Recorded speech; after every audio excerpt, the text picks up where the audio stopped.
Hello and welcome to the Diagnosed podcast, the day that turns your life around. A podcast where we talk about a moment diagnosis changes life and everything and what happens next. I'm your host today. My name is Lee Cunningham.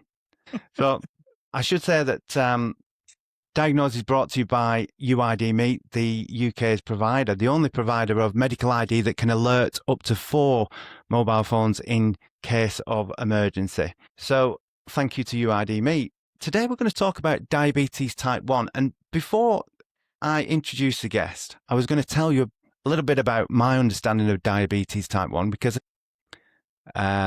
so I think I will introduce a very dear friend of mine with diabetes type 1 and he is Mr. Phill Connell. Hello, Phil. Hi, Lee. Thank you. Thank you very much for coming and sharing your time with me today. Now, the reason I introduced you first is because if I make a mistake now, you can quickly pull me up. Okay. So yeah. I promise that when I spot a mistake, I'll pull you up straight away. And, but I also promise that I also retain the right to be wrong.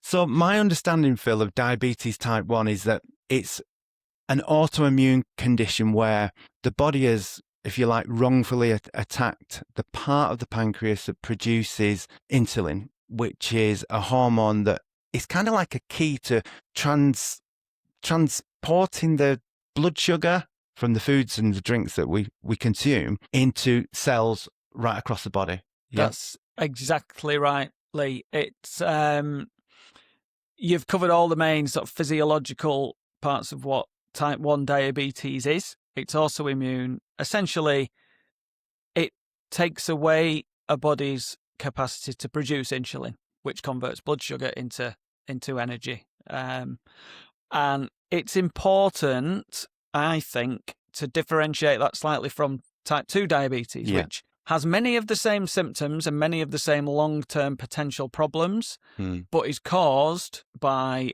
a different mechanism. Right. So there's a lot of similarities and some fundamental differences. The main one being that in type 1 diabetes, your body cannot produce insulin. At all? At all. Right, okay. So that's when people will be familiar with the word insulin. Yeah. Even whether they've got someone diabetic who they know in the family or a friend, colleague, etc. Almost everyone's heard of insulin. But it is this hormone that's produced usually by the pancreas to take the sugars to every cell to unlock the energy. Absolutely. And the key treatment for type 1 diabetes is to inject insulin from outside the body. So that insulin is a prescribed medication in much the same way as paracetamol is for pain. Insulin has to be injected by type 1 diabetics.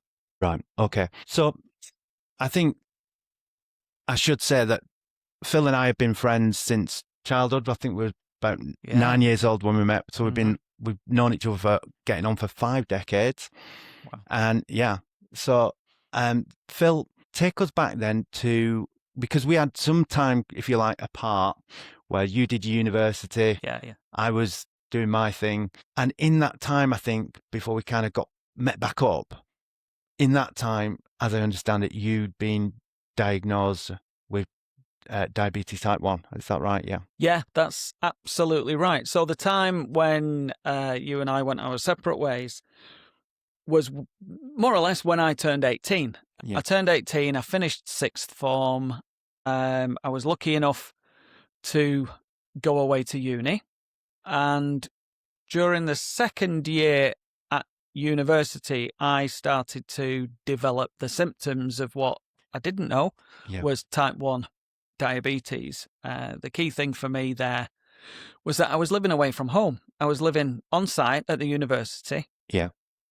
And I started to experience a lot of tiredness. Yeah. So these are the symptoms. These are the symptoms that now I would know what was happening. And in somebody else, I'd say, oh, you need this check. But I was away from home, proud, young, full of vigor and vim, or so I thought. But I started to experience a lot of tiredness. I was going to the loo like nobody's business. One of the symptoms is that your body in some way recognizes there's too much sugar and therefore that you need to get rid of it. in the form of urine. So you go Yeah. to the loo a lot. That means that you've got an insatiable thirst. Yeah. Yeah. But you also, weirdly, have a craving for very sweet things because somehow your body knows something's wrong and that it needs to be able to convert sugar to energy. So it craves energy. Right. So when you're thirsty, what do? You buy Coca-Cola and you buy Lucozade and So you make sugary things things. worse. So it just without makes knowing. things work. Yeah. Yeah. So the cravings for sweet things are quite overwhelming. I remember going into lectures with a bottle of Lucozade and a Twix. Really? And then falling asleep in the lectures because one of the consequences of high blood sugar is it makes you very, very drowsy. And just not knowing what was wrong. I thought I was tired because I was spending too much time in the student union. I was going to say, what did you think?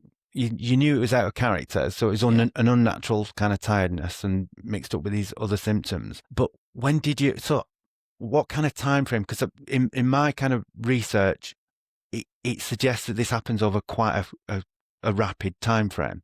So, what kind of time frame would that have been over, Phill? That is it's a tricky question, that one, Lee, because and I have thought about this, especially since we talked about this podcast, and for me, I would say that the timescale between feeling ill and having symptoms and being diagnosed could be measured in months, not a year, but possibly as much as several months. Now, that doesn't mean that it took that long for the symptoms to come on.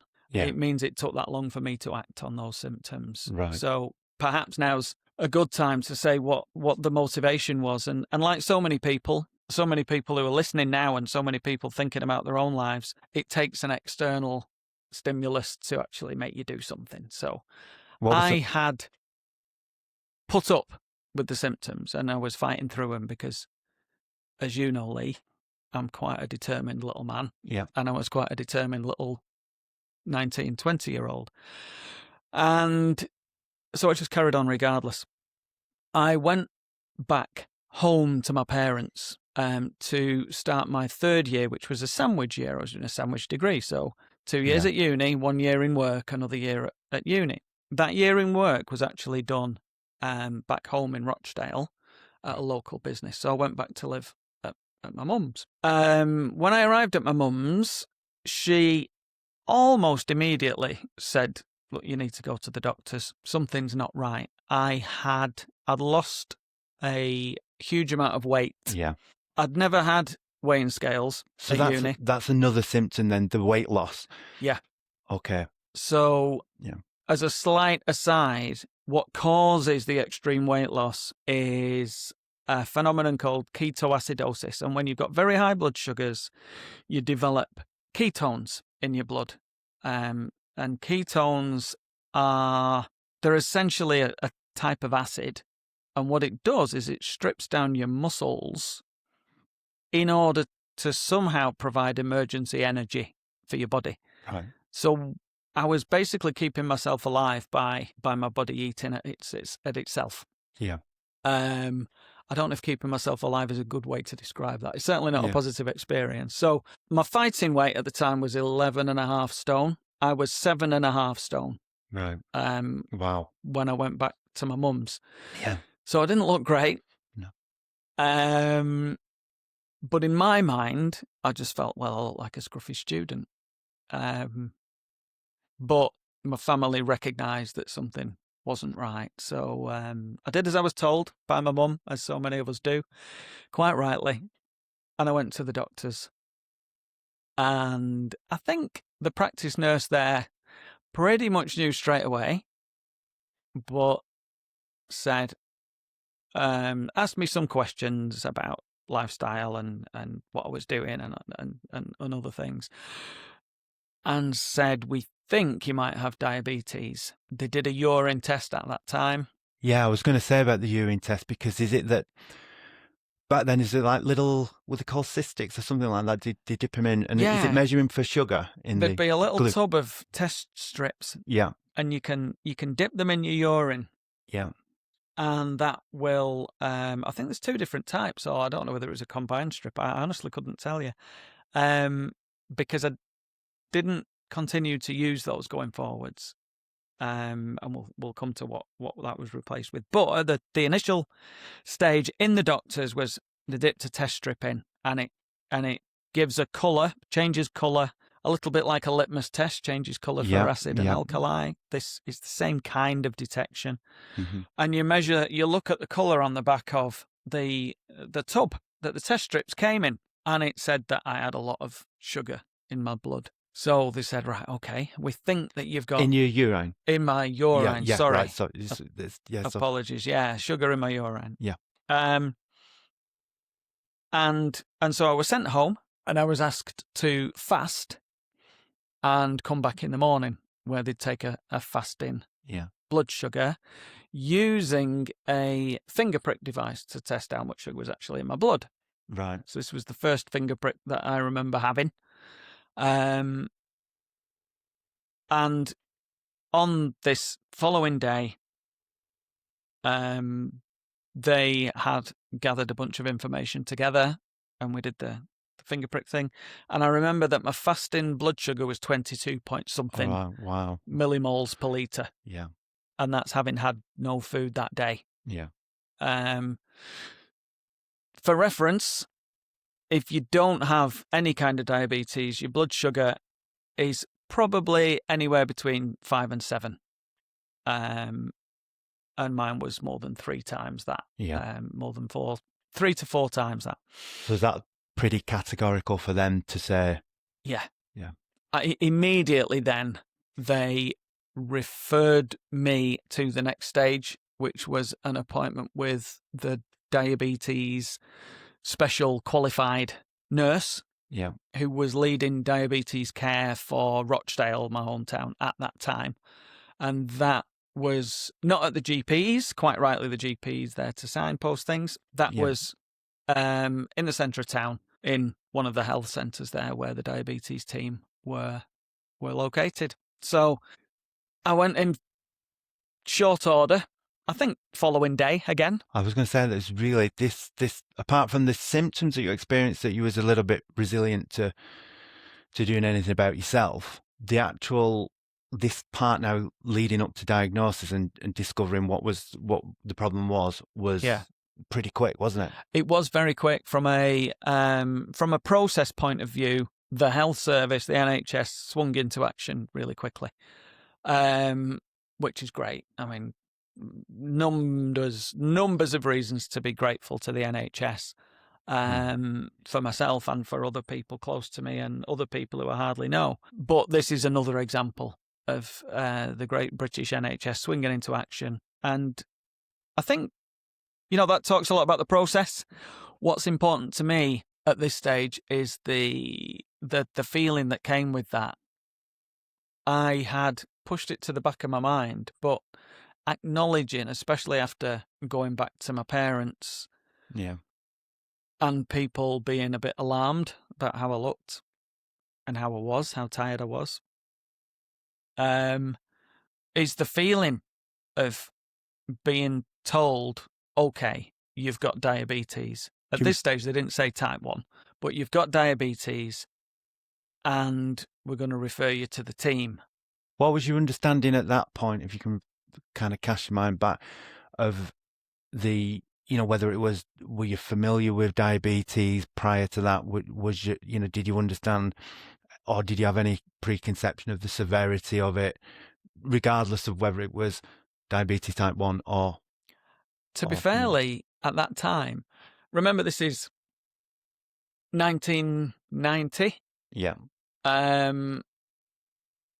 We didn't have the internet in the way that we have it now. Yeah. For most people, it was before the internet. I think it existed, but it certainly wasn't what it is now. So I knew very little. There was no family history that I was aware of. I later found out that some older relatives had developed type 2 diabetes, but there was no history that I knew of type 1 diabetes in the family. And so I'd read recently that one of the myths around diabetes type 1 is that it's a young person's condition. Where is that your understanding that that's a myth, that actually it can come on at any age, but it's predominantly like a youthful thing? I think I think that's reasonably true, Lee. It can come on at any time. Sometimes the symptoms of type 1 can be caused by if you get an illness that becomes pancreatitis. So if another illness damages your pancreas, then that can cause the symptoms of type 1 diabetes. Right. But going back to your question, I think type 1 diabetes, it tends to develop at a much younger age. Right. And I think where that's especially true is compared to type 2 diabetes. Which is the other end of the... Which is the other diabetes. I think the word diabetes does relate to sugar in the blood. So they are both diabetes, and they're both valid, but quite different. And type 2 tends to come on later in life than type 1 because it tends to be caused by parts of the body beginning to sort of wear out. Right. So resisting the insulin. Yeah, insulin resistance. Yeah. And it's a little bit like heart disease in the sense that, it can come on at any time, but it's more likely to come on later in life, and it's more likely to come on if your body's under stress. So one of the key causal factors is being overweight.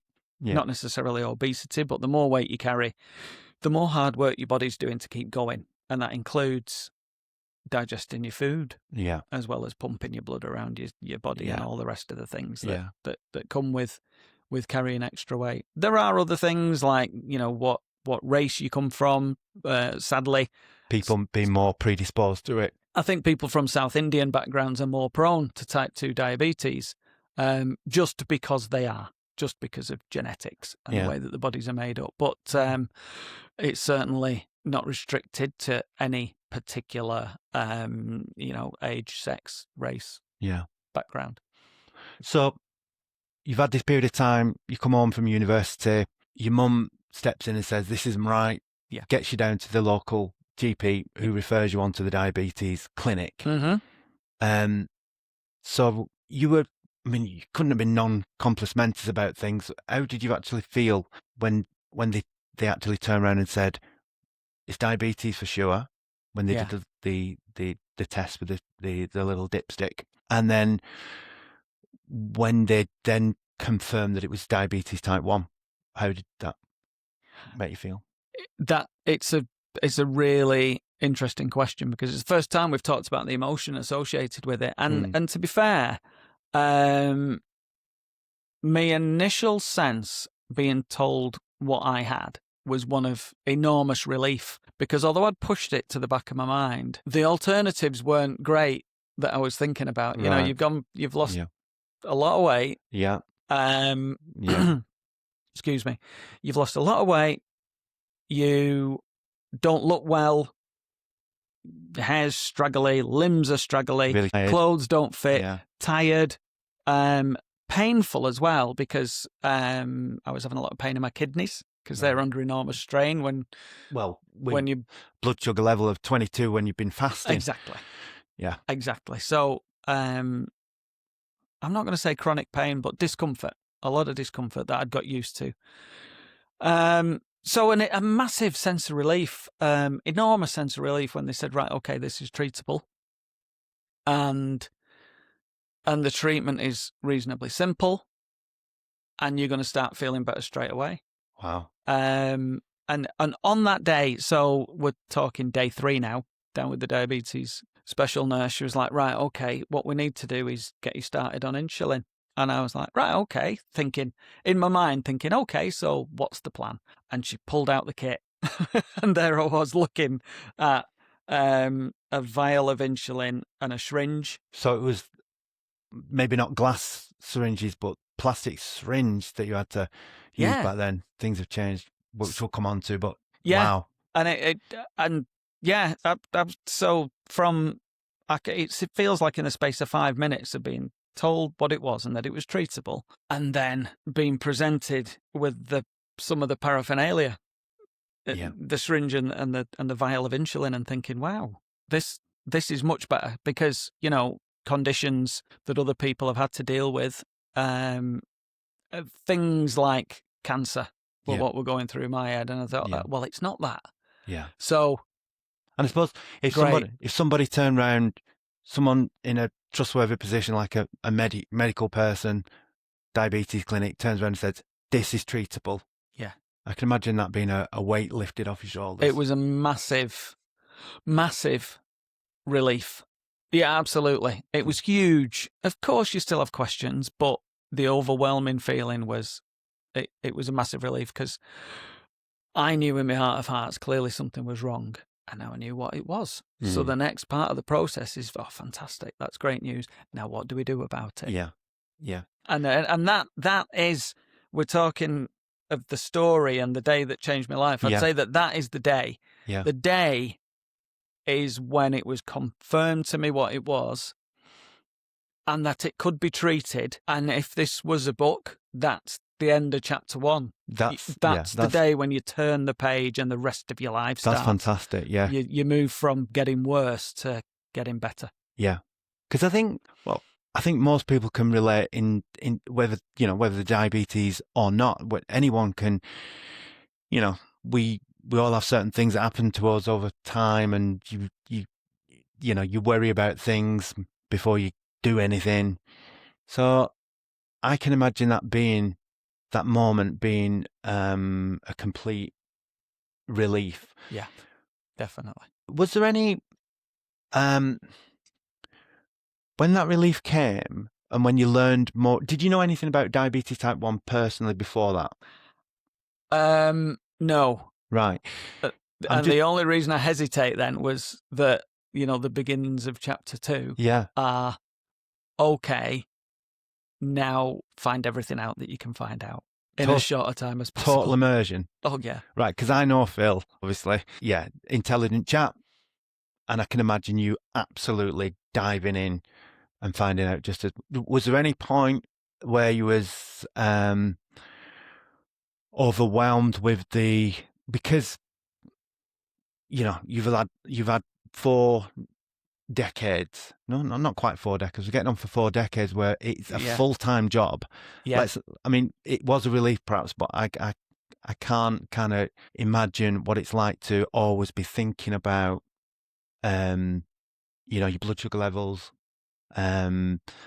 diet, exercise, social, just the way it affects everything. So this is like a new layer that's on top of Phill that he has to keep in mind all the time. So I'm just wondering if after that relief, the initial relief, whether you kind of looked at all that information when you began to immerse yourself in it and think, this is a lot.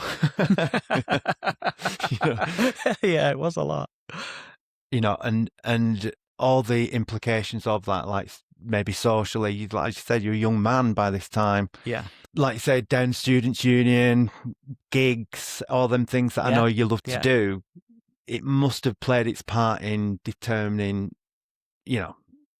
what was your attitude? Did you I'm just going to get on with this and deal with it, and this is what I got to do? Or was there any kind of disappointment about the amount that you have to do as someone living with diabetes type 1? Lee, I think that the context of being told that I have a treatable condition, it's not a disease. There are progressive effects, often, sometimes, but being told that I had something that was a long-term treatable condition that would never go away, it was such a relief that once you accept that there is no cure, and that's important. I was going to ask you about whether any medics at the time kind of suggested that, within 5-10 years that we're expecting there to be a cure. No, and I think that really helped me, because I think with a lot of chronic diseases, we're right to ask the question, is there any hope of a cure? And people told me, and everybody was consistent, and the science backs it up. Well, yes, there's hope of a cure. However, the cure is more likely going to be related to, in the future, preventing people from developing it. And it's like, you've got it.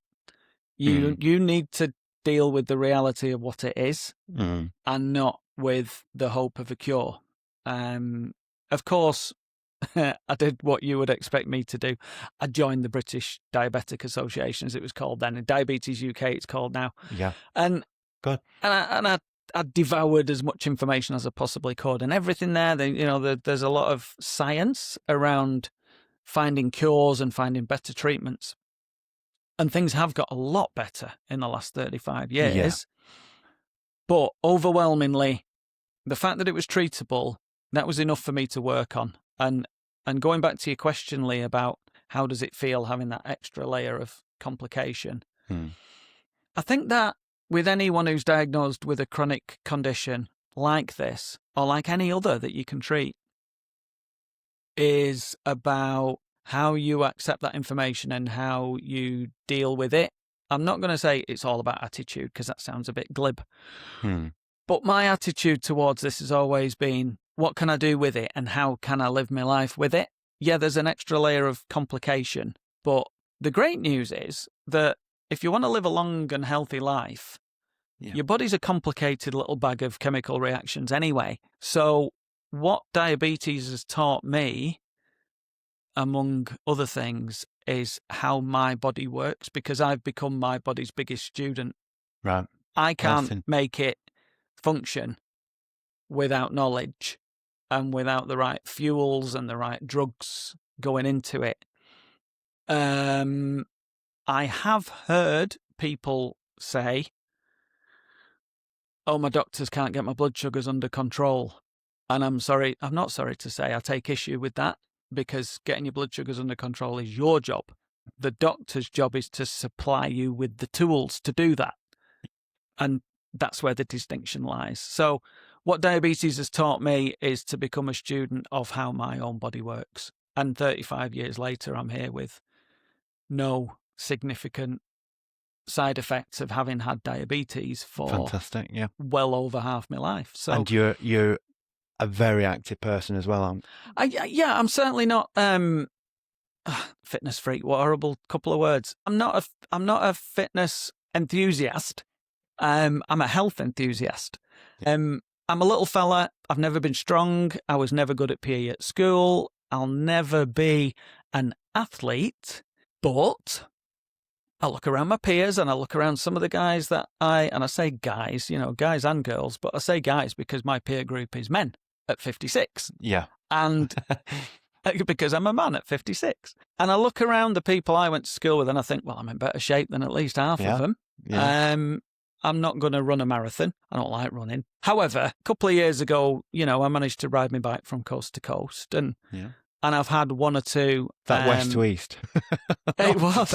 I went from Morecambe to Bridlington. Fantastic. The Way of the Roses, it's called. You go through the two rose towns. So you go through Lancaster at the one end and then York, and then go to the East Yorkshire coast. I should add that Phill is a very keen mountain biker, aren't you? Yeah, I love my mountain bikes more than anything. I used to race BMXs when Lee and I were little, at sort of middle school age, when middle schools were a thing. And so I've never grown out of playing out on bikes. The coast to coast was done on a more roady type bike, but mountain biking's where I have some of my fun. I enjoy it. So active and healthy rather than athletic is how I try and describe myself. And that's all part of, what if I hadn't been diagnosed with diabetes, would I be like this? Maybe not. Well, we'll never know. Maybe I would never have put that effort into learning what makes my body tick and how to give it the best chance of getting old, because I'm planning on getting old. Good. And becoming a problem for somebody. So, Phill, if somebody that was recently diagnosed with diabetes type 1, it might be a tough one, this, but given the length of the number of years that you've gone now living with this condition, a lot's changed. You must have seen a lot of change. Yeah. Not least the GPs being more, back then, maybe strict, whereas now we live in a society where it's patients are experts because of Google, because of AI. Yeah. We spoke earlier about this, and you raised a really good point about misinformation as well. Yeah, so absolutely. Given that as a backdrop, what would you suggest if someone's recently say the last couple of weeks, couple of months, been diagnosed with diabetes type 1? It's a really good question because it raises a really good point. And what I would advise anyone who's recently been diagnosed with type 1 diabetes or any lifelong condition is just be very careful where the information that you read and that you watch and that you digest comes from.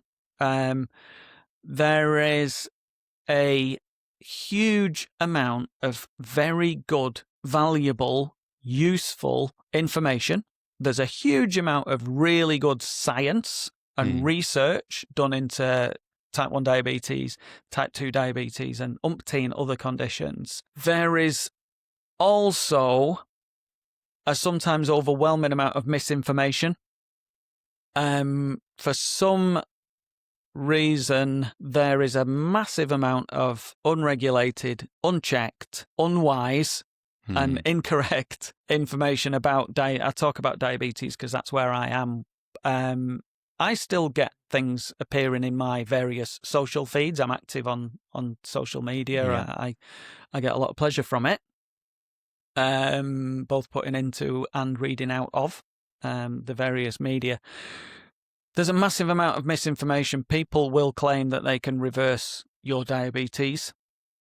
People will claim that they can cure it or that you can find a cure. Are we talking specifically there about the type 1 diabetes? Because I've read about type 2, and we're not really discussing that here, but that certain lifestyle changes with type 2 can be very beneficial, but those same lifestyle changes with type 1 are not going to make a difference. I think that exacerbates the issue in some ways, because with type 2 diabetes, there are a number of strategies which can help to manage it, and in some cases, not reverse it, I don't think anyway, but manage it through diet and lifestyle to the extent that you don't need the medical intervention in order to manage it. Right. For my mind, that doesn't mean it's gone away, but it means that you're managing it very well by the way that you're using and fueling your body. That's where there's a huge grey area, because type 1 diabetics, especially recent ones, can see some of this information and think, oh, I can reverse it. Yeah. And let me tell you, no, you can't. Yeah. Once your body stops producing insulin, it stops producing insulin. Yeah. And the only way to get energy from carbohydrates into your body is to use insulin. Right. There are other sources of calories, but I challenge anyone in the Western world to get through a day without carbohydrates. Yeah. You cannot live on protein alone. No. And even protein raises your blood sugar. So don't ask me about the physiology.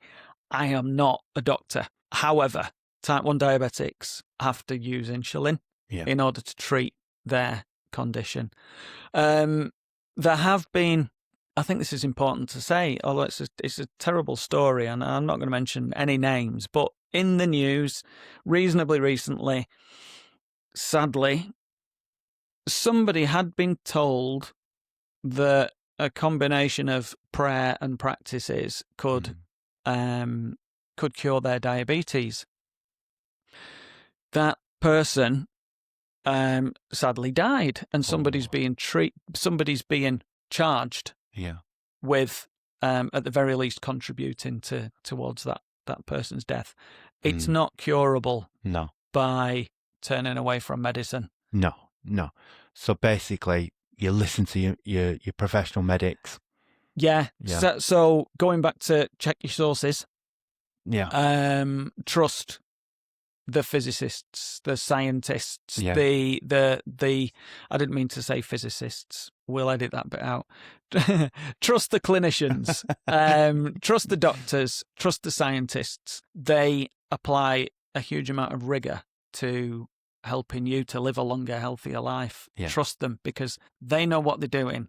And yeah, we live in an age where we know more about our own bodies and our own conditions than probably our GP does. But on the other hand, we don't know as much about exactly how it works as the true experts in the research labs do.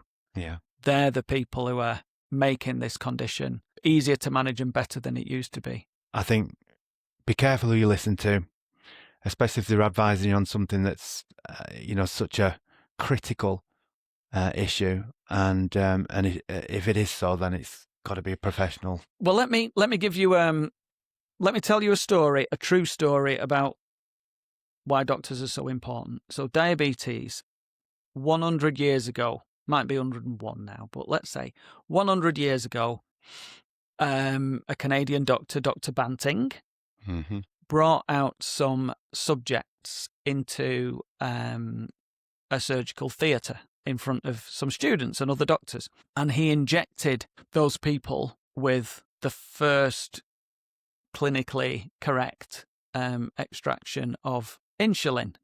And those people were going to die. Diabetes type 1, before this happened, you died. You were put on a starvation diet and eventually you died.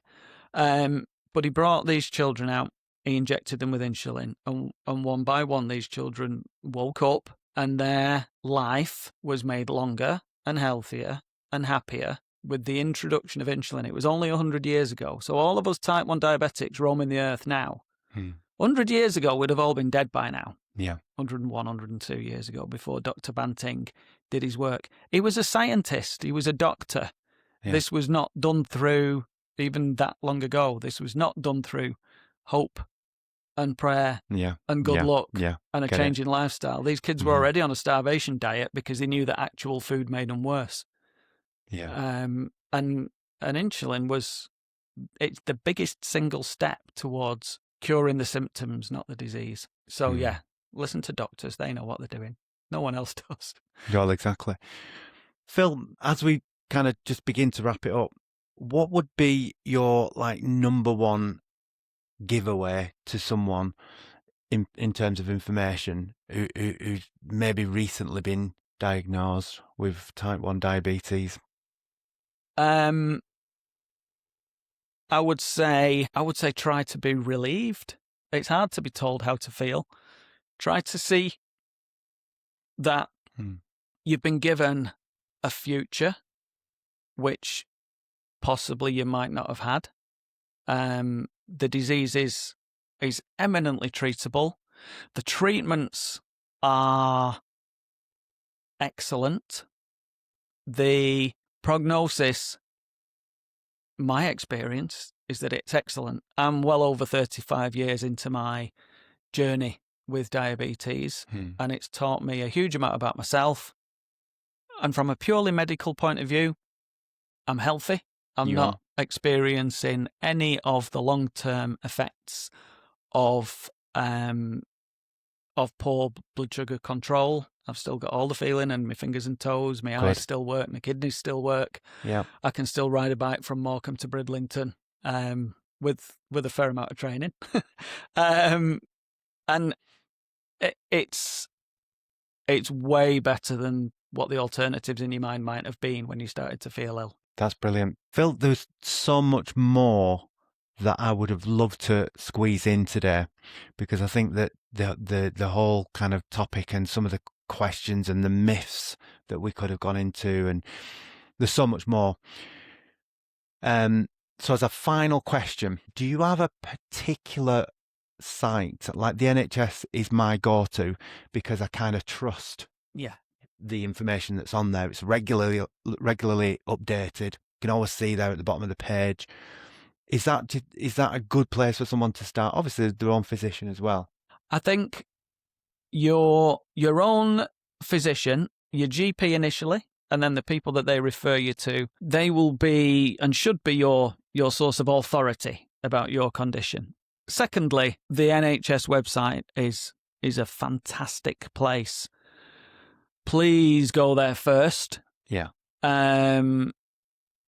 Before you consult Dr. Google, because Dr. Google will send you down some terrifying and quite possibly incorrect rabbit holes. And thirdly, certainly in the UK, and I know that the US and other countries have equivalents, but Diabetes UK is an authoritative source on where things are up to. But so those three places would be the places to start. But go to your GP. Make sure, I know it can be challenging to get enough time with your GP, but do that. Make sure that you get offered the most up-to-date treatments, because treatments come on massively even in the last 5 years, let alone the last 35 years since I started with plastic syringes and vials and getting funny looks in places. The vials, I mean, when you spoke about that earlier, I had wondered, we see pens now, digital pens, where you can set the amount of insulin that you can measure that for the amount of carbs. Yeah. Show that to the camera, actually. So, it's going to show you one there. For the camera, this is what's called a Nova Pen 6. The name relates to who makes it. And you probably can't see very well there, but it lets you dial up the numbers, and it's a simple, look at where the number is up to, and then it'll inject that much insulin. And that, essentially, that's the syringe. That little plastic cap comes off and exposes the needle. You stick it into a bit of subcutaneous fat in your belly or in your leg or in your bum. And off you go. There's the piston there. So this is it's just a syringe, but it looks like a pen. Yeah. I don't get as many funny looks as I used to using that. It's a lot better than using a syringe. Yeah. I was never apologetic about getting the syringe out and doing this in the pub, because at the end of the day, I've got to do it. But people are, they feel a bit uncomfortable, bit of side eye. Yeah. So if you're shy about things like that, then this is a lot better. Having said that, if you're diagnosed today or tomorrow or last week, there's a very good chance you'll get offered a pump, which simply sticks to you. Yeah. And you can control the pump, really, without anyone else seeing. The only reason I don't use one of those is because I've got used to injecting, and if it's not broken, then don't fix it, from my point of view. I do use a stick-on sensor. Is that what I've seen on the back of people's arms? I know that a lot of people when I've had conversations with people on the database for UID Me, oftentimes a lot of people watch Strictly Come Dancing, and they've seen Nikita, and obviously a professional dancer. And he's been he's been very kind of forthcoming in explaining his advocacy. And he's brilliant. And do you know what I love about? There's a number of things I love about the sensors. They're a game changer in terms of diabetic control, because every 5 minutes it updates to my phone and tells me exactly where my blood sugars are. That's just something that I'd love. Perhaps can come back again in the future and talk more about things like that. 'Cause that's really what I will do for the purposes of this episode is I'll send you a couple of photographs of my sensor. Brilliant. I'm not going to start pulling my shirt off now. But, no, please don't. But there it is. There's a little 10p shaped I can see it, thing on the back of my arm. That, by Bluetooth, Yeah. lets me just look at my phone and see what my blood And that's sugar is. there all the time, is it? It's there all the time. They last a fortnight at a time, and they are now available on prescription. Brilliant. On the NHS in the UK, Yeah. which is fantastic. This wasn't the case up until a year or two ago. Yeah. I used to buy them and resent the expense, Yeah. but still be grateful for the information, Right. because knowledge is power. You know, Yeah. information and data. That's what allows me to manage that aspect of my body. Yeah. And so, yeah, the treatments are fantastic. Brilliant. And I went through, I don't know, a number of years injecting before I got the pens. And you know what? It kind of worked just as well. Did the job, gets the insulin into your body.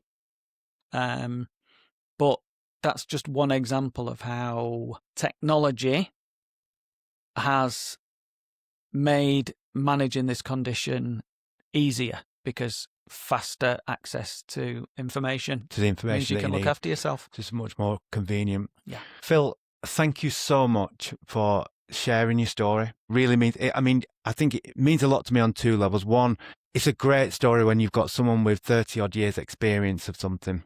You don't get much richer information than that. So thank you for that. But on another level, thank you for being so forgiving for me, being the kind of debut podcast for this particular series. So I really, really appreciate you coming up and spending time. Obviously, aim to get things better, including the bin. For those people at home who can't see this, Lee's Lee's camera to face there is actually sat on an upside down bin. I've used the pro equipment. Mine's on a tripod. Yeah. Lee's is on a bin. Yeah. So, but from the bottom, it's the height of technology. Yeah, thanks for sharing that. But from the bottom of my heart, thank you so much. Really do appreciate it, Phill. I'm sure anyone listening to that, hopefully, will get some very, very rich information, and their journey might just be made that little bit easier. And that's the whole point of this. So I should say, Diagnose has been brought to you by UID Me. 20,000 people now. Phill, just one last question. Go on. Do you carry emergency medical ID?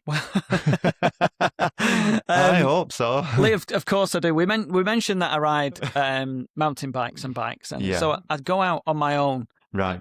And sometimes in the dark, and so if I was to have a spill on the bike, I think it's important that a first responder knows that I've got diabetes so that they can check that that's okay. There is a chance that if I've not done my job correctly, that I might be either very high or even worse, very low blood sugar when somebody gets to me. And if I'm very low, there's a chance I might really not be able to speak for myself. Right. Or I might have fallen off and knocked my head. So what I do, which is easy to see, is I have my UID Me barcode on the wristband there. Yeah. I also have one stuck to my bike. Yeah. And depending which shoes I've got on, I have one on my shoes as well that I'm riding with. So it's pretty easy if anyone's checking me. If they go to check my pulse, they'll go, hang on, what's this? And it says here, diabetes type 1, scan QR code, or see reverse, so they can slip that sleeve off my watch strap and see some detail there. So absolutely, I think medical ID, it gives me peace of mind, and it gives my wife peace of mind that when I'm out on my own, I'll be looked after, and she's nominated on there as my contact. We had our 401th piece of feedback on Google reviews just over the weekend. So we're recording this on a Monday, and peace of mind, Google cleverly kind of takes out phrases, and the most common phrases it puts as links at the top, but it's often mentioned, the peace of mind. Definitely. So and again, when you say you have it around, you choose to have it around your wrist. Of course, people carry medical ID in the wallets, they carry it around the neck and the wrist and so. But we spoke to Lancashire Ambulance Service some years ago now, and they said the paramedics routinely check people's wrist and neck for a pulse. After that, they might leave it to A&E to look for ID. It depends on how critical the actual emergency is, but I think the wrist is a great place. I think the earlier the better. Yeah, definitely. I've never, not since I was a teenager, I've never really worn pendants. They just don't sit nicely with me. So this I got mine on too. This thing here is perfect because it just slips onto my. It might be a chunky watch, but it's a bog standard watch strap, and it means that the minute somebody picks up my arm, they'll clock that, because people clock this all the time. I'll just be out or I'll be in business meetings and what's that, Phill? So it's noticeable, and therefore it's doing its job. There's no use having medical ID tucked into your sock or your underpants. Definitely not. Someone's going to find it there. So I will just say a big thank you to you who was listening. Thank you again to Phill. It's been an absolute pleasure. It's always a pleasure to spend time with Phill. You should try it. Thanks again, Phill. Thank you, Lee. Thanks very much for inviting me.